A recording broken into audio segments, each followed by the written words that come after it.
بەتاکی دوای ئازادکردنی مووسڵ و تەلعەفەر ئەبێ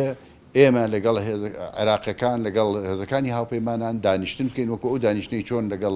بۆ دەستپێکردنی ئازادکردنی مووسڵ کردبان بە هەمان شێوە ئیتیفاقیە بکەین لەسەر بەشداریکردنی هێزەکانی پێشمەرگە و هێزە ئەمنیەکان و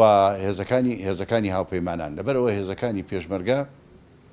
بەشداریەکەن و دەوری کاریگەریانە بێت لە ئازادکردنی حەویجە و دەوروبەری گرنگەوەیە بەلامانەوە کە ئێمڕۆ گەورەترین هەڕەشە لەسەر مرۆڤایەتی لەسەر عێراق لەسەر هەرێمی کوردستان لەسەر ناوچە کوردستانە دابڕێنراوەکان داعشە لەبەر ئەوە دشکانی داعش و لە ناوبردنی داعش و نێڵانی ئەو هەڕەشەیە گەورەترین دەستکەوتە بۆ ئێمە بە حەقەت ئەگەر ئێستا ئاوا بە عام تەماشایکەیت وەک ڕاستیەک هەڕەشەیەکی گەورەیە بینی لەسەر هەموو ناوچەکە بەڵام دوای ئەوە نازانێت ئینسان